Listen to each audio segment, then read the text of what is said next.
Ça tombe dans WC. Ah, et quoi il y a WC? La force est dit. Ah. Voilà des diamants de valeur, de grande valeur. Aux gens va diamant non touya et quoi il y a WC? Frère, D'accord. j'ai fait vidange. Ok, il y a un travail au pays pendant le moment. Bravo. Oui. Les gens n'ont rien compris. Il y a quoi encore là-bas? Bah non, on se sur la télé. Il y a quoi? Il y a quoi? Bon, il s'est un moyen, on ne peut pas. Parce que la chose qui est tombée dans le fond, c'est dit. Bon, et l'homme que quoi il y a Ça a pris des valeurs. et ça, on tout le collègue. Ça a pris des valeurs. Et ça, on tout le collègue. On dit, mais on va vider comment? Bah, l'homme, on va vivre ça, on peut pas aller. Ça, là, pour vider, il faut casser. Bah, l'homme, c'est l'homme. Il m'a demandé, cassez-moi ça. Ce qui est conseillé pour vous, bah, Et ce qui est tombé dedans, bon, et l'homme que quoi il y a ça a pris des valeurs que la force est dit. et ça, on tout le collègue. Oui, c'est. Et si les trucs sont diamants, Et bon, on se dit à ce diamant là. mais la même des protocoles des caca. Attends, mon diamant, c'est la salité. S'il va toucher les caca, il va les toucher. Ce qui est conseillé à Simba, il y a quoi au Simba? Accord de la valeur. Et ça, pour le tout, il y a Ces diamants-là. il y a diamant un mot. Et ces diamants-là. Il y a diamant en a. Quelqu'un m'entend? Autrement, on se fait. Quelqu'un m'entend? Autrement, on se fait. Connais-toi toi-même. Miye ba yomoko. Pour que tu te protèges. Poko mi batera. Connais-toi toi-même. Miye ba Pour yomoko. que tu saches avec qui il faut marcher. Poko ye ba nanda ye segelo tambola. Amen, amen, pas. Quand Dieu a dit que Na tamo zamba monyete. les frères de Joseph, Bande ba Yosefu. ils ont voulu détruire la place qui était en lui. Ba linga ki ba zai ko luka ko poma molo zai katina ye. Parce qu'il ne connaît pas sa, connaissait pas sa valeur. Pe ba ye ba ki motu ya na yete. On appelait le faiseur des songes. Ba zai ko benga ye molo ti bandoto. Lorsqu'il faisait des songes qui arrivent, Tala moto lo ta bandoto ye wazoya. on va les détruire Biso do ko bebisa ye. et voir comment ces songes vont s'accomplir. E bongo to ko tala ndenge ni bandoto ne ko kisama. Mais quand Dieu a vu cela, Tamo zamba monyango. Dieu va créer ce que j'appelle la déconnexion. Ne nzambe akoya ko kela oyo ezali kokawani. Il va séparer Joseph avec ses frères. Akokabola Yosefu na wale bona. Et envoyer Joseph à l'étranger. Akotinda Yosefu na mboka bapaya. Parce que s'il restait avec ses frères, Po ete soki azali na wande kola il n'allait pas connaître l'évolution. alingaki akende liboso te. Il n'allait pas rentrer dans sa destinée. Alingaki akota na loki ne malamu te. Moi, je viens en Côte d'Ivoire Na nazobika na Côte d'Ivoire. parce qu'avec mon grand frère, Po ete na ndeko na nga mobali il n'y a pas d'entente. boyokanisa te. C'est un frère qui est vraiment méchant. Il combat tout là-bas. Kulutu na nga azali mpenza moto ya motema mabe azokulisa bandeko nyonso. Rempli de haine. Aza mpenza na motema koyina. Je ne vous sais pas les détails. Na olobelaki no mpenza ya bosito te. Mais le Seigneur a compris que si je reste à Kinshasa avec lui, ebongo nzambe asosolaki ete soki natikali na Kinshasa j'ai risqué de connaître la tête. kosalema ete nakufa. Nous sommes trois dans la famille oza misato na libota où le Seigneur a parlé de quitter le pays. misato oyo nzambe ayebisi biso tolongwa tobima na mboka oyo Tant que ce monsieur, ntango nyonso ndeko okoka na mboka c'est comme Hérode avec Jésus. na ndenge moko na Herode mpe na Yesu. Moi, je suis parti en Côte d'Ivoire. Na Côte d'Ivoire Ma petite soeur est partie aux États-Unis. leki na nga mwasi akei na États-Unis, Mon petit frère, l'autre, est parti en Angola. leki mosusu ya mobali akei na Angola, Et lui, il est resté ici. bongo ye atikali awa. Il y a une crise en Angola. Na ntango bakoko so ekotaki na Angola, Mon petit frère est revenu ici. leki na nga mobali azongaki awa. Il lui a pris tout le coup. Ye alukelaki yo makambo Il ya a pris nyonso, la mort. alakaki kuta koboma ye, Il va vendre tous ses biens. akoteka biloko ne Il nyonso va les tuer. akokoma ye. Il m'a appelé quand on discutait. azali kobenga nga tosolola Et j'ai promis moi-même venir nga moko nalakaki na oya pour régler cette histoire. mpo nameka kobongisa makambo yango. Et quand il a appris que je venais, parce qu'il connaît de quoi je me chauffe, il me connaît bien, Marie qui fait les grands frères. ntango yoki ete nazoya mpo ete ayebi ngai mpe ndenge nazalaka ata koyaza kulutu. Il a précipité les choses, mon frère est Dieu. asali makambo na lombangu ndeko na nga mobali akufi. J'étais là en 2024 pour les funérailles. nayaki awa na 2024 mpona matanga, J'avais pris les résolutions pour le faire arrêter, nazwaki mokano nakangisa ye, mais l'occasion n'a pas été présentée. kasi nzela epesamelaki ngai te. Il n'y a pas eu cette occasion. J'avais de garde autour de moi, de majors, commando de l'armée congolaise. nazalaki na bato tingatinga na ngai, nazalaki na bakonzi ya mabinga. On attendait qu'il fasse un gaffe, on allait le faire. Et il a fait partie. Akimi. Et bon, Akimi a été Nambola. Alors je ne veux pas la tête menacer tous les biens de mon pays.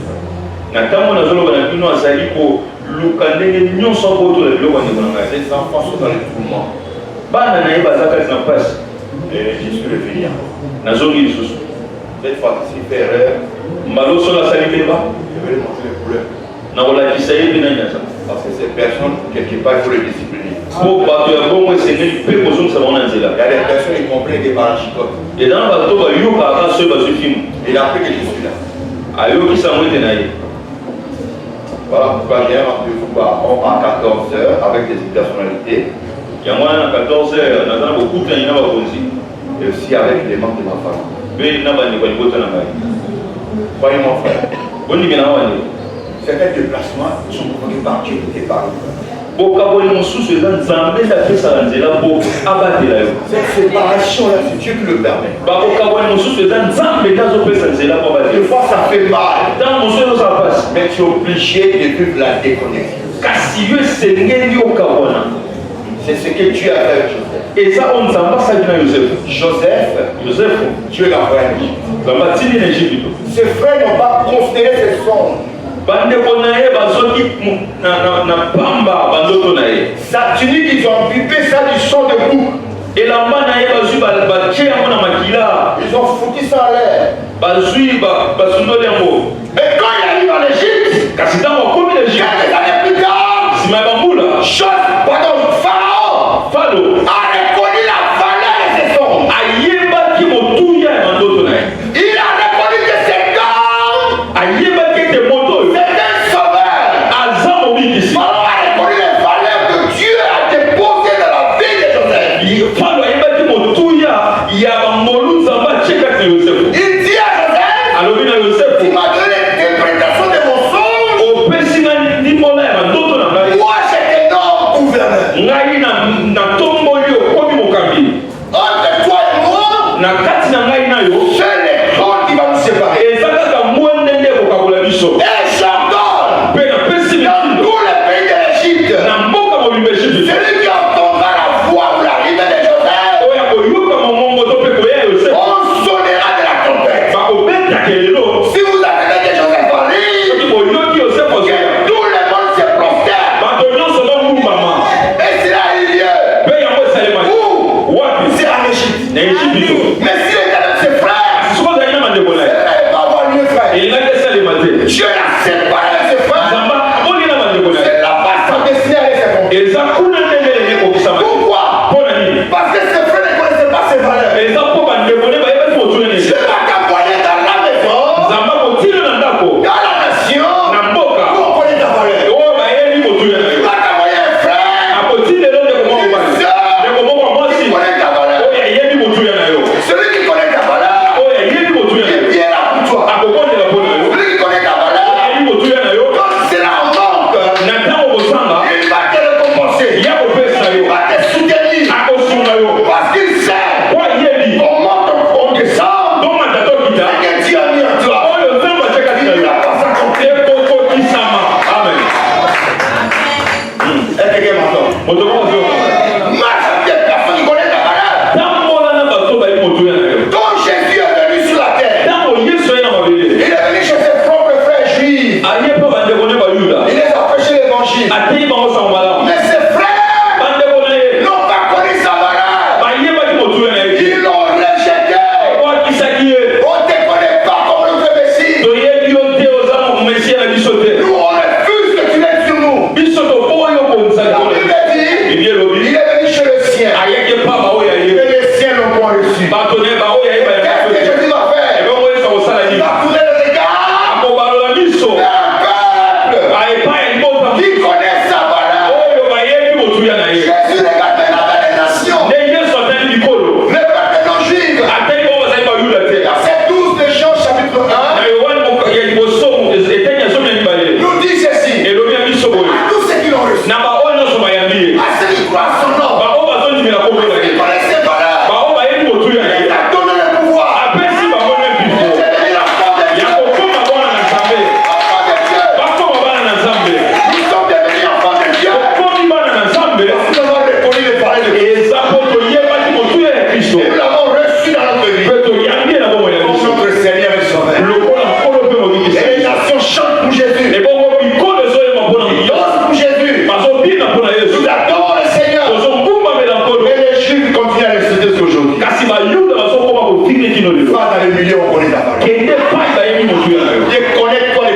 ne connaît pas ta foi.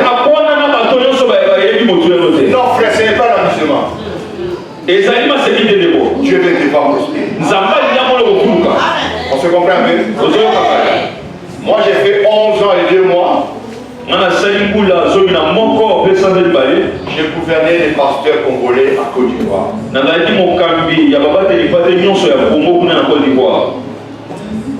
Mon père à Maloba, vous avez entendu parler de mon père à Maloba? Chama. Il est mort en Côte d'Ivoire.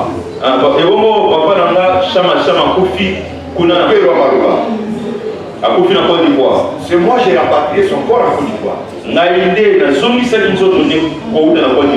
organisé les obsèques de mon père.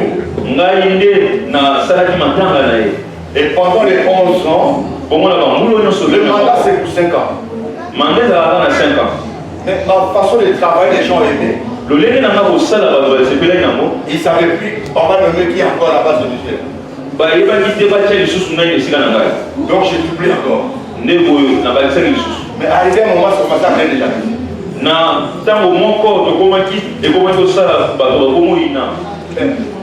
Donc ils disent, mais je suis parti à l'étranger, j'ai fait 3 ans, je reviens. C'est toujours Louaou qui est président.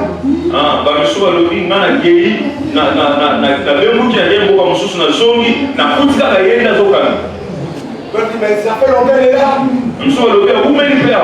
Ah non, il faut qu'on mette ça à son mandat.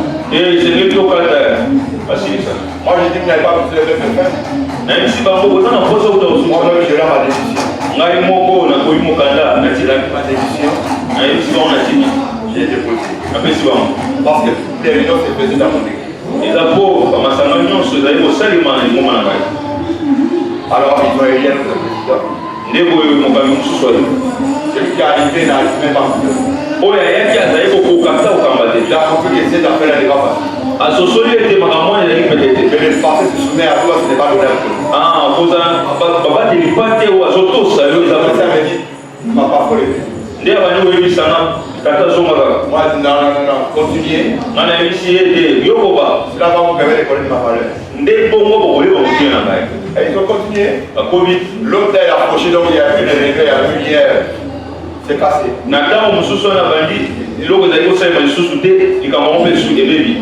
ont fait le coup à moi, j'ai organisé encore deuxième élection, on a élu un deuxième président.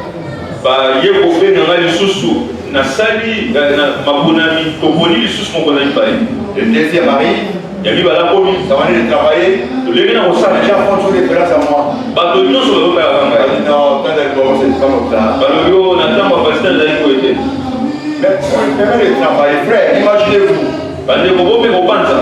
Malgré que j'étais président avant, je l'ai toujours président. Je deviens président honoraire. Mais celui qui est là, le président à l'exercice. Vous êtes d'accord avec moi? Mais lui, il ne fait pas qu'on m'appelle président. Quand il est président, il doit vous dire non, on va l'appeler président. Après, il est apôtre. Quand il fait des erreurs, je vois les erreurs, je l'appelle, c'est pas comme ça. Il voit vraiment comme si moi je suis là, je dois faire le pouvoir.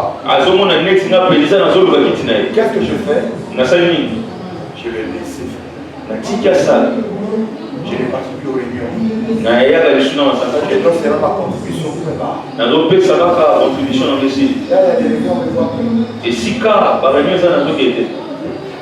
Tous ceux qui font, je les représente. Frère, je vais te dire quelque chose. Arrivé un moment là, rends-toi absent dans certains milieux. Les gens vont voler là. Quand tu es là tout le temps. On se comprend un peu? Amen, pas. Amen. Pour boucler, nous allons lire Psaume chapitre 1, verset 1 à 3.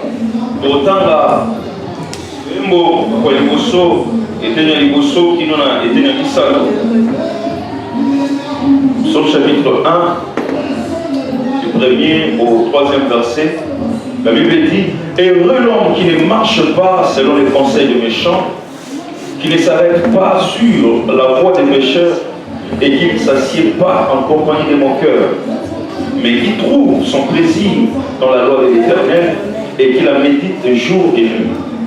Il est comme un arbre planté près d'un courant d'eau qui donne son fruit en sa saison et dont le feuillage ne se flétrit point. Tout ce qu'il fait lui réussit. Amen. Amen. Amen. Quand il dit ce verset, dans vos d'une manière superficielle, tu ne vas pas bien comprendre la profondeur. L'histoire de l'homme 3 temps. Premier temps, c'est la marche. Deuxième temps, c'est l'arrêt. Troisième temps, c'est la cire. Il est dit ici, heureux l'homme qui ne marche pas selon les conseils des méchants. J'ai besoin d'une chaise ici pour vous démontrer ça. Un frère courageux.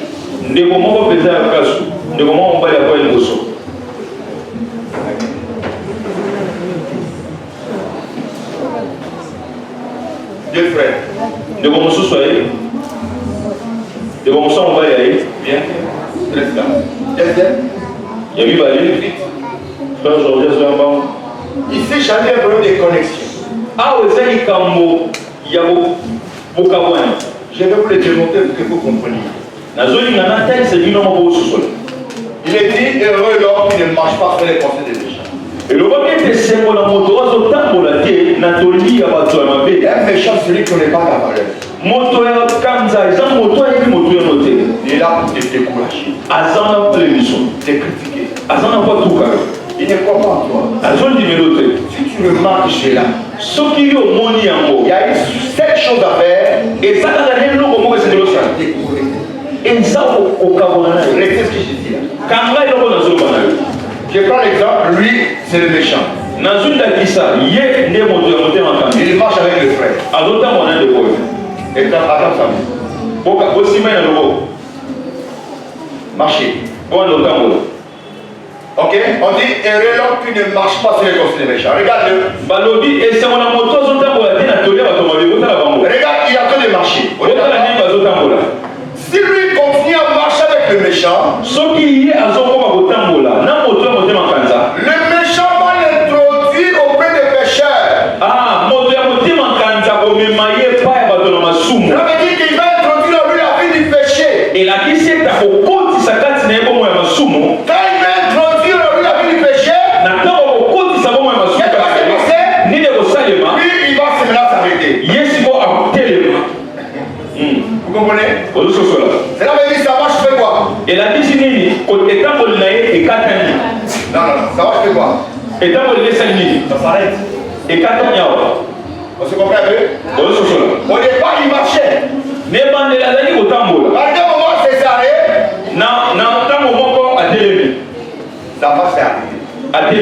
Qui veut dire, tu continues à marcher avec des personnes qui ne connaissent pas ta valeur.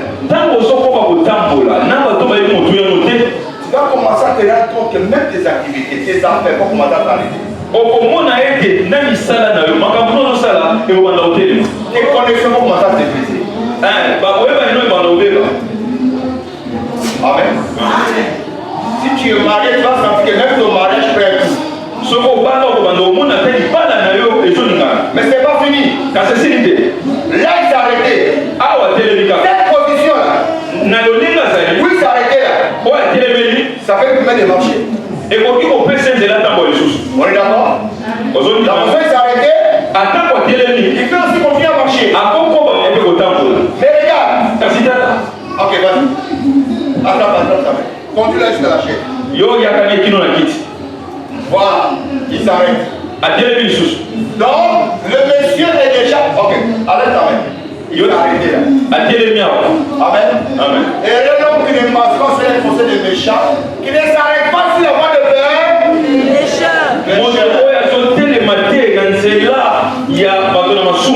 Lui maintenant va l'aider à s'asseoir avec les moqueurs.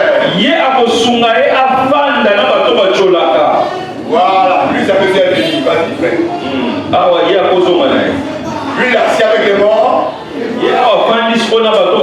Regardez maintenant. Frère, la personne qui est assise là, marche. Marche. Marche. La personne qui est assise là, marche. Vous voyez qu'il est bloqué là? Là, tu viens comprendre. Quand tu dis il y a tout est bloqué autour de moi. Pour toi, la question qui a marché avec lui. Tu construis quel milieu? Et dans quel milieu? Donc, tu ne seras pas déconnecté de ces milieux-là. Tu ne pourras pas s'asseoir, frère. La personne qui est assise ne peut plus marcher. Tout est bloqué autour de lui. Tout est fermé. Pour qu'il s'élève, il faut la grâce de Dieu. Est-ce qu'on se comprend? Amen. Amen, amen pas. Lui, il est assis là. Il réalise que si il n'était pas lié avec ses frères, avec ces messieurs, il n'allait pas me retrouver aujourd'hui là où je suis. C'est cette connexion-là qui m'a envoyé ici.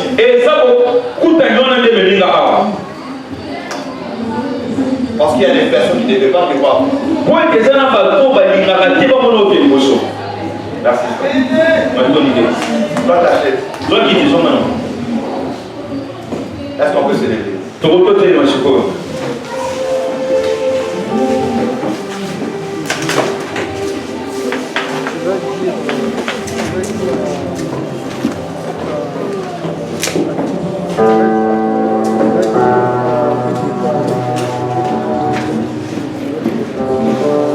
Il y a un jargon qui dit si la famille est bien dans la c'est quand elle va dire.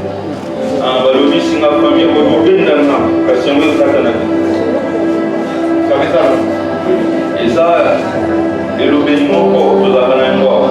Jésus dit qui est mon frère, qui est ma soeur. Celui qui écoute ma parole et le met en pratique. C'est-à-dire dans ta famille, il remarque que ce frère et soeur fait ta chute. Il n'est plus un ami pour toi. Si ta famille est coupée en mots, accomplir son valeur. Est-ce que quelqu'un comprend? Oh, le frère va le voir, si ta famille est quand elle a raté, il y a un peu de cacahuana, il y a un peu de yayo. Accomplir mon problème. Bon, je dois vous dire pour nous. On se comprend un peu? Quand on a battu le bazar, et l'ongo m'a fait une beaucoup dans ta famille. Est-ce que tu comprends un peu? Amen. Amen, amen pas. Amen. Moi, ma petite soeur qui veut aux États-Unis, elle a arrêté. Elle me dit, grand frère, je vais te recevoir. Il faut que tu viennes des amis. Alors, oui, les Colombais, c'est les gens qui sont là. Les soeurs, ils sont là. Elle veut organiser une fête pour m'accueillir. Parce qu'elle sait qu'avec le grand frère, on s'entend très bien, il n'y a pas de souci, on pose bien. Elle est le grand frère. Si on apprend qu'il arrive, chacun cherche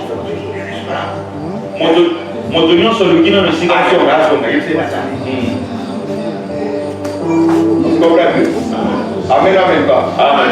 Tu dois te déconnecter. Et c'est le cas où toute personne qui ne connaît pas ta famille. Tout obstacle dans ton chemin. Et l'opinion se dépêche. Ça marche avec Dieu. Obstacle et pénissez le nom. Et connecte-toi. Parce que tu peux aller avec le ciel. Pour le mot de Moussila Nzambe. Je vais t'amener dans le ciel. Tombola, le beau qu'on a du colo. Je vais te dire quelqu'un. Il y avec moi, Seigneur Jésus. Ce matin, j'ai écouté ta parole. Sur la terre, la déconnexion. Je prends la décision de me déconnecter de tout ce qui n'est pas de Dieu. À partir de maintenant, je m'engage